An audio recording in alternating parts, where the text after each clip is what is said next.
बसपा अध्यक्ष मायावती जी की चुनावी जनसभा यहाँ पर अभी संपन्न हुई है बस्ती में और अच्छा रिस्पांस था। और हमारे साथ बीएसपी के कुछ युवा हैं, सेक्टर अध्यक्ष हैं। उनसे बातचीत करेंगे, जानना चाहेंगे कि युवा बसपा के आंदोलन से अब भी कितना एक्टिव है, क्योंकि काफ़ी ये कहा भी जाता है कि काफ़ी सारा युवा अभी उत्साहित नज़र नहीं आता। आप क्या कहना चाहेंगे?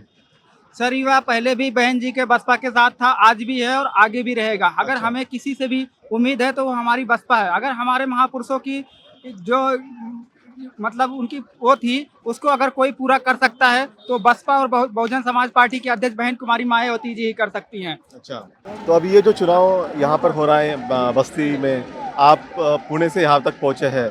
क्या वो जोश जुनून है कि आपको लगता है कि मैं यहाँ पे आके बीएसपी को वोट करूँ? सर बिल्कुल हम बीएसपी को वोट करेंगे सर, क्योंकि सबसे अच्छा काम बहन जी ने जो 50% युवाओं को भागीदारी देने की बात की है वो धरातल पे भी दिख रहा है। यहाँ पे हमारे युवा प्रत्याशी लोकसभा बस्ती से जो हैं लोकुश पटेल जी, वो युवा हैं। हम लोग के लिए अच्छी बात है कि हम लोग भी एक उम्मीद रखेंगे कि हमको भी युवा का होने पर कभी ना कभी अवसर मिलेगा।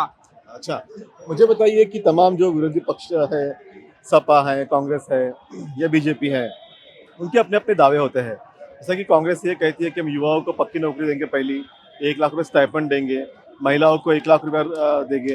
तो इसका लेकिन बीएसपी इस तरह के कोई अपना घोषणा जारी नहीं करती है। तो इसका कोई असर नहीं हो रहा है कि समाज या कुछ वोटर जो है हमसे टूट रहा है?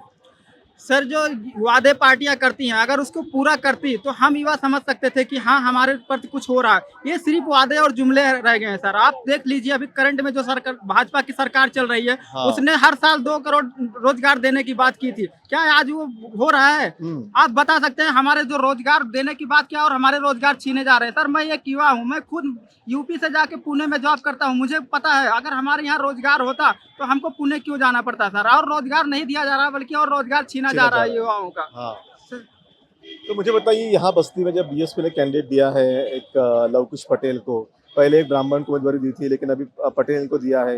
ये बहुत ही यंग लड़का है, नया लड़का है, तो उसके बारे में भी कुछ लोगों में नाराजगी मुझे नजर आ रही थी। सर देखिए अभी नाराजगी क्या, वो भी क्षेत्र में चल रहे थे। उनके पिताजी भी यहाँ विधायक रह चुके हैं। युवा हैं तो अच्छी बात है हमारे लिए, सबके लिए कि युवाओं को भागीदारी मिल रही है। अच्छा। जी सर। ओके। हमारे साथ राजेंद्र कुमार जी भी है जो सीनियर जर्नलिस्ट है यहाँ पे, और बस्ती लोकसभा या आसपास की जितनी भी लोकसभा है इस पे पैनी निगाह निगाह रखते हैं, नजर रखते हैं। आप बताइए कि ये जो बस्ती लोकसभा का समीकरण है वो किस तरह से है, किस पक्ष में है? सर सबसे पहले आपका बहुत-बहुत धन्यवाद जो आप नागपुर से चल कर के हमारे जनपद बस्ती में आए हैं, इसके लिए आपको बहुत-बहुत धन्यवाद देता हूँ। आवाज़ इंडिया टीवी को भी बहुत-बहुत धन्यवाद देता हूँ।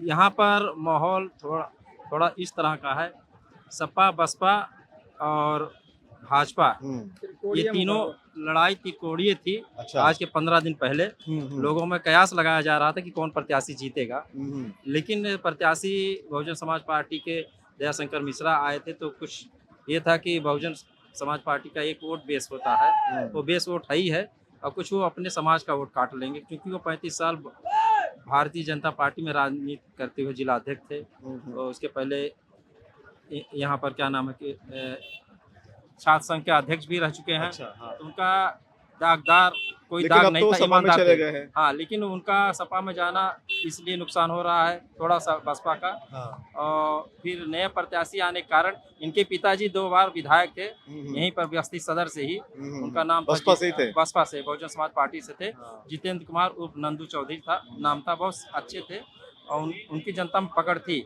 अच्छा। अब कितना असर कर पाते हैं उनके पुत्र, ये अभी ये लोकसभा चुनाव में मालूम पड़ेगा। अच्छा। अभी हम कुछ कह नहीं सकते उस विषय पर। मुझे बताइए कि यहाँ पे जो बीएसपी के अभी प्रत्याशी के बारे में बातचीत कर रहे थे, जी सर। लेकिन जो सपा के प्रत्याशी अभी बसपा में थे, जो यहाँ पे जो विधायक है अधिकतम विधायक बसपा से ही गए थे, मतलब बसपा एक प्रयोगशाला थी, लेकिन जैसे ही समय बदला तो सब लोग तितर बितर हो गए। क्या देखते हैं आप? सर बसपा का जो विधायक या नेता जाता है बसपा के साथ उसका वोट नहीं जाता, ये तो मैं आपको पहले बता चुका हूँ और आज भी बोल रहा हूँ। दूसरी बात है सर, बसपा जो है ना वो प्राथमिक विद्यालय समझ लीजिए। यहाँ पे तो नेताओं को पैदा किया जाता है सर। यहाँ पे हमारे नेता पैदा किए जाते हैं। अब वो नेता बसपा और हमारे बहुजन समाज को ना सेवा करें तो वो उनकी गलती है, लेकिन बहुजन समाज का वोट उनके साथ नहीं जाता है सर। हमेशा बहुजन समाज पार्टी का आप इतिहास उड़ा के देख लीजिए, वोट परसेंटेज कभी नहीं घटा है बसपा का। बसपा का वोट बसपा के साथ ही रहता है, नेता जाए आए ये अच्छा। हमारा प्राथमिक विद्यालय समझ लीजिए, यहाँ नेता पैदा किए जाते हैं सर। ये है बसपा की ताकत।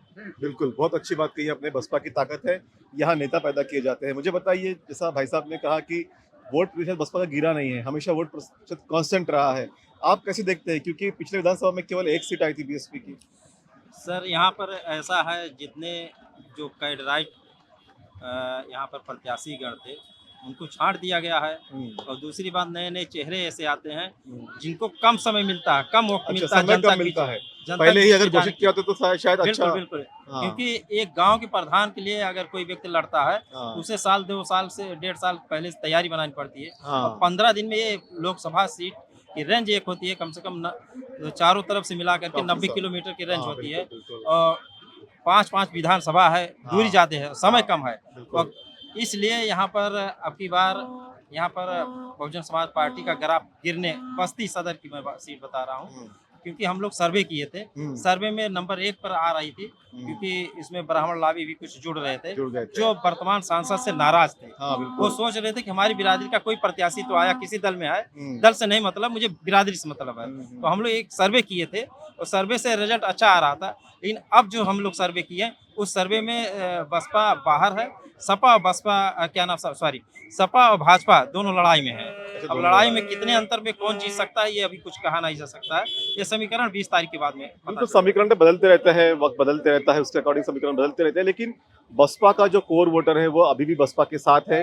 वक्त बताएगा कि आने वाले वक्त में ये कोर वोटर शिफ्ट हुआ है या वहीं पे है, और आने वाले वक्त में जब विधानसभा चुनाव होंगे तब बसपा क्या अपने आप को ट्रांसफॉर्म कर पाएगी या क्या अच्छे तरीके से फिर से वो इस मुकाम में आ पाएगी, ये वक्त बताएगा। आवाज इंडिया टीवी के लिए धर्मपाल माटे के साथ मैं अमन कामले, बस्ती सदर से।